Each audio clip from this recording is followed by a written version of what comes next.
Hi guys, and welcome back to Maltbox, the non-chill filtered whiskey blog. I'm Andy, this is Sky, and I'm back here today with another whiskey review, aren't we? She's like, I have no idea what is going on. What are you making me do for internet likes?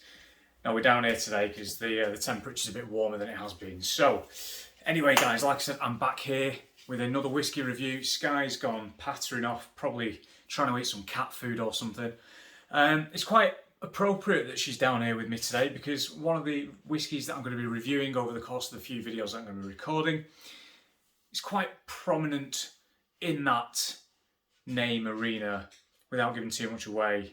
That sounded like nonsense that came out of my mouth just then. Anyway, single malt. It's from an island just off the west coast of Scotland. It is famous for having a very, in itself, famous distillery. It's a very beautiful island, lots of lovely mountainous terrain. And it is this Talisker.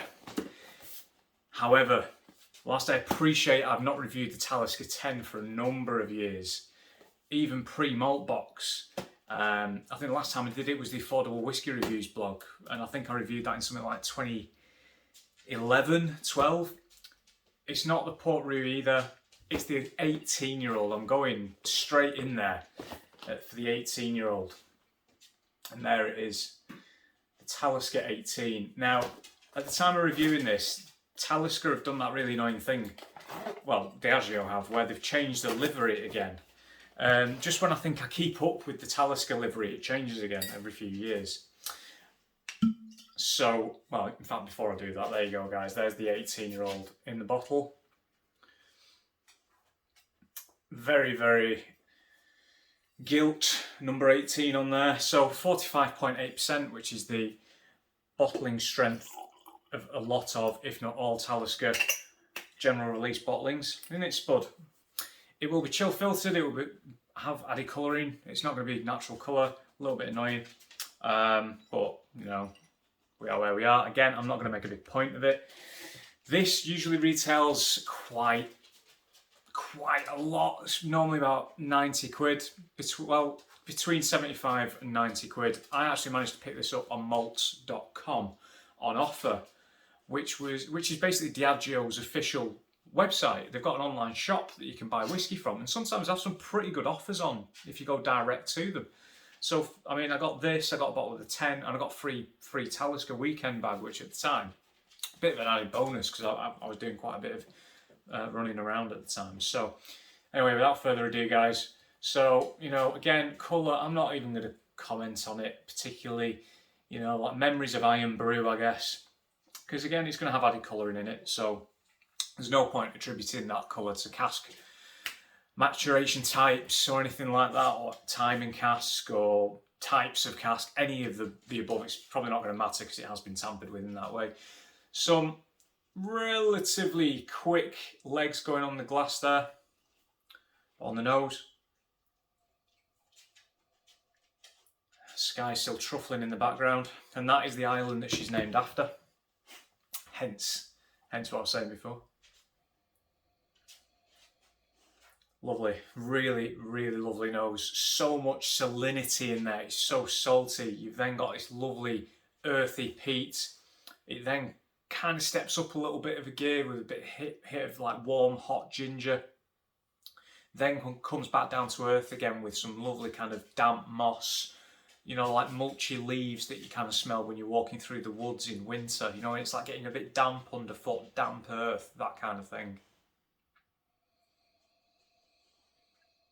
There's a little bit of citrus in there as well. I'd probably say orange juice, orange pith, orange zest, something like that. Something citrusy anyway. And that smokes back. It's becoming sweeter over time, maybe something like caramel, bit of toffee perhaps. And there is that kind of well-known, I'd say, Talisker meatiness, like charred meat, bit of pepper, bit of mustardy influence in there, like some sort of like well-cooked sausage or burnt ends, pork burnt ends, something of that nature. For example, the 10-year-old, you found a lot of people back in the day used to say that the 10-year-old had a sort of like aroma of Cumberland sausages, which is a really nice peppery sausage that you get here in the UK, the northern, well, certainly the north of England, because Cumberland is the old name for the county of Cumbria. So, yeah, anyway, back to the whiskey. Off the sausage, onto the whiskey. Onto the palate now. Let's see what it's got.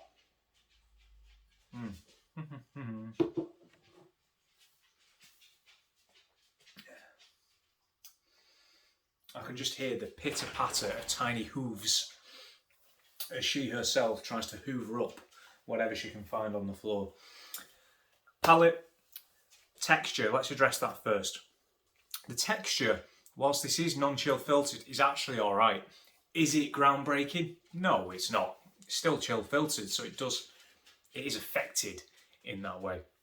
However, I'd say medium body rather than thick, oily texture that you do find on some other drams. Initial flavours, very, very nice, very, very harmonised, very well put together. The peat is in there, yes, but it's quite soft. It's quite subtle. You've got a little bit of heat in the pepper again. You've got that sort of lovely sweet caramel back with vengeance. There is that meatiness in there. The meatiness is back, but it's really enjoyable.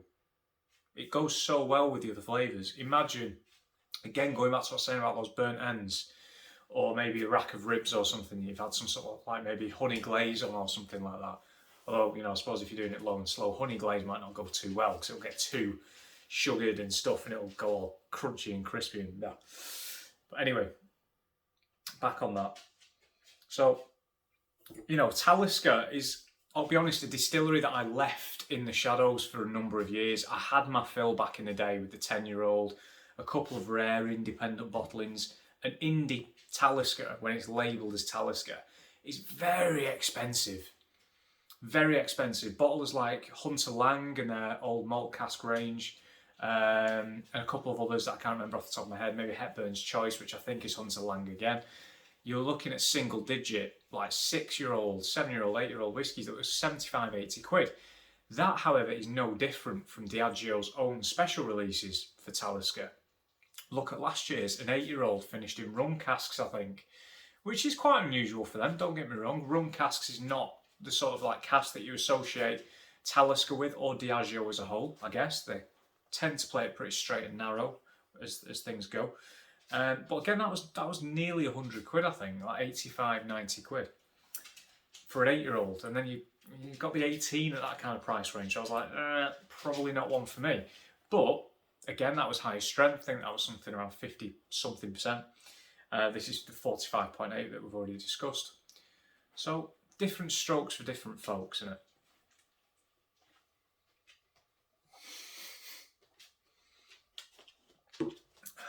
Come on then. Stop trying to eat all the Winston's food that he leaves around.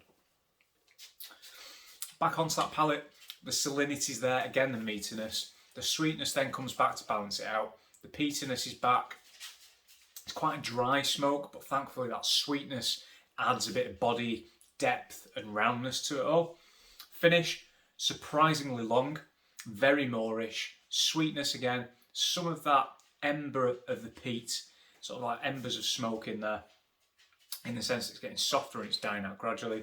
Some oak influence in there with a little bit of bitterness, almost tannic quality, a bit of tannic structure, which is usually something that you hear of in wine. Overall, a lovely whiskey. You can't knock stuff like this. There's a reason that Diageo have the sales that they do, not just with your Johnny Walkers and the stuff that is here, there and everywhere. As whiskey anoraks, we can sit here and lament people adding colour and chill filtering it, and don't get me wrong, I still do and I still will. But sometimes you've got to look past those things. You've got to appreciate a whiskey for what it is and how it's presented to you, and if it's good, great. If it's not, then fine. Then that's when you can really kind of start throwing punches, but that is a good whiskey. Talisker 18, really lovely whiskey. It's the sort of whiskey that I would and have enjoyed next to a fireplace in winter or on rainy days, particularly when you're by the sea. Fantastic stuff. Right guys, I'm going to box it off now. Thanks as always for watching.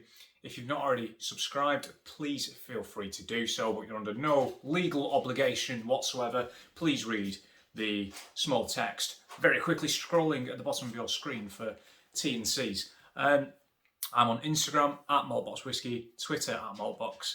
There's maltboxwhisky.com. Cheers guys. See you soon.